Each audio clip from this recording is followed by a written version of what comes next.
क्या हुआ है तुम्हें? धीमे नहीं चला सकते बग्घी?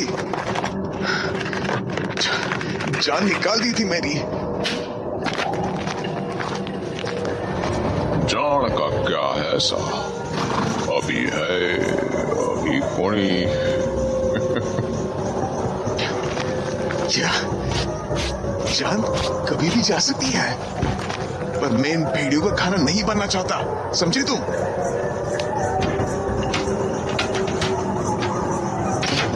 जाने बग्घी वाले पर रणविजय की बातों का असर हुआ या नहीं, पर वो घोड़ों के पास जाकर उन्हें पुचकारने लगा। मेरे बच्चों, कुछ ना हो गए तुम्हें, कुछ ना, मैं हूं ना तेरे साथ, मैं हूं ना। आराम से चलो। उसके पुचकारने का जादू सा असर हुआ और वो आराम से चलने लगे। तभी एक अजीब सी खड़खड़ाने की सी आवाज सुनाई दी और रणविजय ने देखा कि बग्घी वाला बार बार अपने दाएं बाएं देख रहा है। कहाँ देख रहा है ये नीली सी रोशनी कैसी चमक रही है यहाँ? ये अजीब सी खड़बड़ाहट भी उन्हीं से आ रही है। शायद इन्हीं को ढूंढ रहा था ये बग्घी वाला। अरे अरे भाई, कहाँ जा रहे हो? कि पागल हो गए क्या? हे भगवान, ये कहाँ चला गया मुझे छोड़कर? आते जा रहे हैं।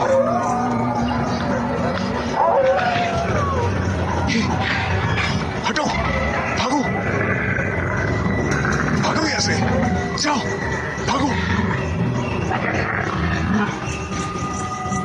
भागो यहां से। पास आते ही जा रहे हैं। बग्घी वाले कहां मर गए? मुझे इन भेड़ियों के सामने छोड़कर कहां मर गया एक कमीना।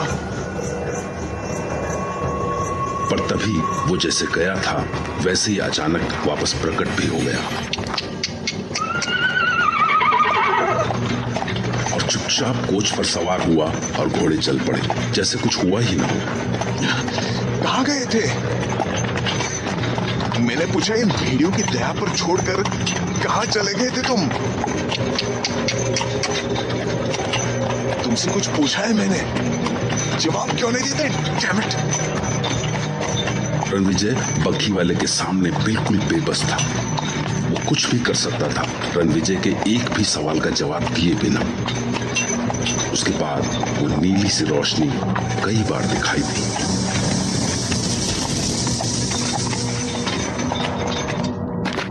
और हर बार बग्घी वाला उन रोशनियों के पास जाता और उनके चारों ओर कुछ पत्थर के टुकड़े रखकर एक घेरा सा बनाता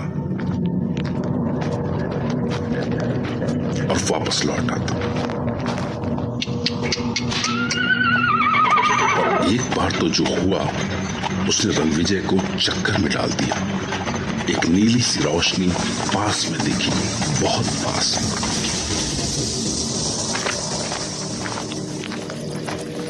और जब बग्घी वाला उसके पास गया तो रणविजय ने साफ साफ देखा वो रोशनी बग्घी वाले के आर पार चमक रही थी, जैसे बग्घी वाला वहां था ही नहीं। ये चक्कर क्या है? ये किस जगह फंस गया हूं मैं?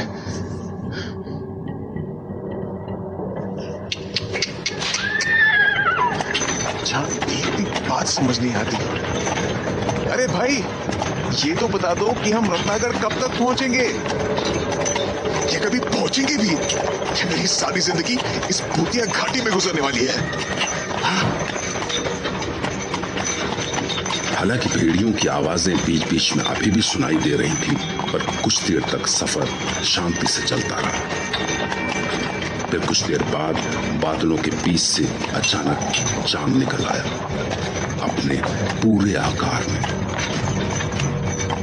पर तभी जाने कहां से अचानक भेड़ियों की कुर्राहटें सुनाई देने लगी। बग्घी अचानक थम गई।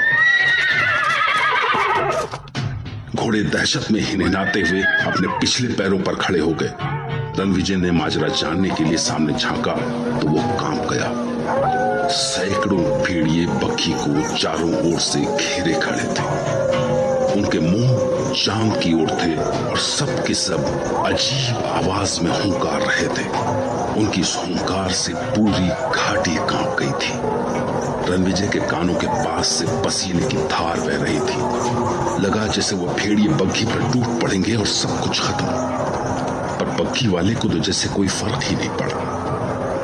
वो आराम से बग्घी से नीचे उतरा और भेड़ियों के बीच जाकर बड़बड़ाता हुआ ऐसे इशारे करने लगा जैसे वो सर्कस का रिंग मास्टर हो, या जैसे वो रास्ते से प्रेत आत्माओं को हटा रहा हो। बस कुछ ही पल और भेड़िए जैसे अचानक आए थे वैसे ही लौट भी गए।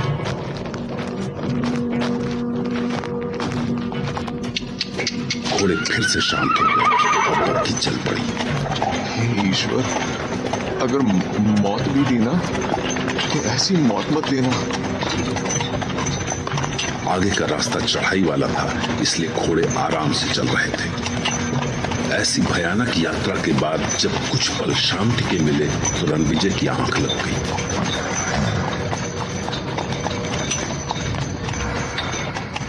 फिर जब उसकी आंखें खुली तो बग्घी एक पुराने से महल के सामने खड़ी थी और बग्घी वाला घोड़ों को बांध रहा था। महल की खिड़कियों से रोशनी की कोई झलक नहीं आ रही थी। रणविजय ने महल की उजड़ी सी बाउंड्री वॉल पर एक नजर डाली। हाय, हे भगवान, आखिर मंजिल आ ही गई। काफी बड़ा महल है। महल के सामने गोल चक्कर से निकालते हुए कई रास्ते। आओ सा, आ गया रत्नागढ़ महल। जब बग्घी वाले ने रणविजय की बांह पकड़कर उसे बग्घी से उतरने में मदद की तो एक बार फिर से उसे बग्घी वाले की पंजों की ताकत का एहसास हुआ। लगभग पूरी रात का सफर था। ओह, ये सर्दी है। ऐसे में अगर गर्म चाय मिल जाए तो मजा आ जाए। कोई दिख भी तो नहीं रहा। वैसे क्या प्रॉपर्टी है।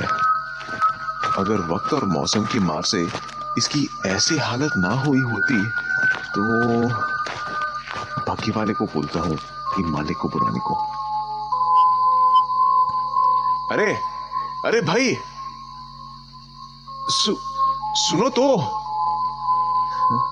अजीब पागल है, फटाक से गायब हो गया। अब किसको आवाज दूं और नॉक करूं भी तो इतने बड़े महल में कौन सा दरवाजा नॉक करूं। रणविजय समझ नहीं पा रहा था कि अब वो आगे क्या करे। उसका इंतजार एक बार फिर से डर में बदलने लगा था कि तभी किसी के आने की आहट सी सुनाई दी। शायद कोई आ रहा है। Thank God.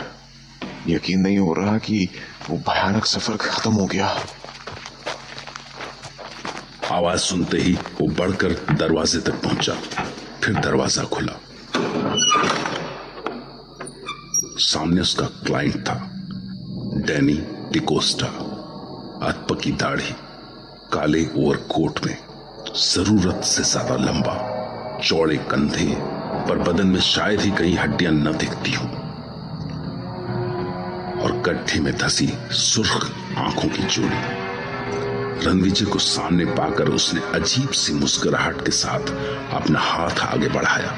Welcome my friend, Ratnagarh palace में तुम्हारा स्वागत है। Please come. इसे अपना ही घर समझो। जी, आप ठीक तो है ना? बिल्कुल ठीक। मुझे कभी कुछ नहीं होता। हैंडशेक करते ही रणविजय को एक बार फिर से उसी दर्द का एहसास हुआ, क्योंकि उसके हाथ भी बग्घी वाले की तरह ही किसी चट्टान जैसे बड़े, सख्त और ठंडे थे। आप ही हैं मिस्टर डैनी? जी हाँ, मैं ही हूं आपका client Danny D'Costa.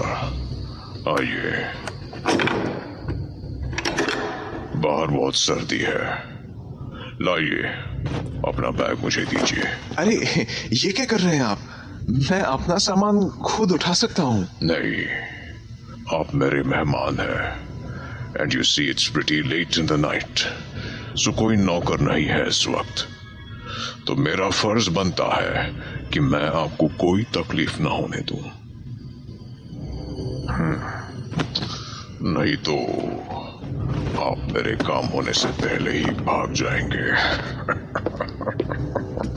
But you know,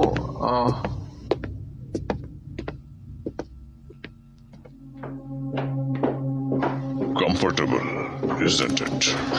yes certainly. ये फायरप्लेस इस रूम को कभी ठंडा नहीं होने देता। आप बैठिए, रुकिए, आपका कोट उतारने में आपकी हेल्प करता हूँ। अरे आप Feel at home, my dear friend. Feel at home.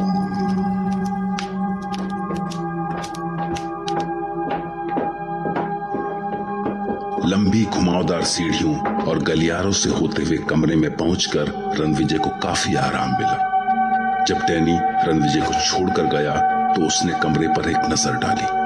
दिसंबर की सर्दी में फायरप्लेस की गर्मी, खिड़कियों पर भारी मखमली पर्दे, बेशकीमती फर्नीचर, कमरे की हर चीज से रईसी टपक रही थी। रणविजय अभी एक एक चीज को ताज्जुब के साथ देख ही रहा था कि तभी डैनी वापस लौट आया। Please come this way, my dear friend. आप सफर से थके होंगे, ऐसे में आपको अपने कमरे का कंफर्ट चाहिए होगा। गुनगुने पानी वाले बाथटब में कुछ पल बैठेंगे तो थकान उतर जाएगी। जब रणविजय उसके पीछे पीछे जा रहा था तो उसके कानों में होटल वाली बुढ़िया के शब्द गूंजे।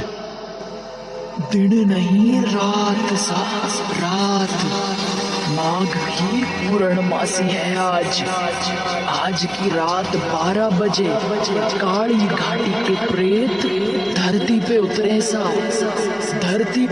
सारे प्रेत। और उसने सोचा कि ठीक है कि ये पूर्णमासी की रात है और रत्नागढ़ का ये किला भी काली घाटी इलाके में ही पड़ता है, पर ऐसे शानदार महल में ऐसे जेनरस होस्ट के होते हुए आखिर उसे हो क्या सकता था।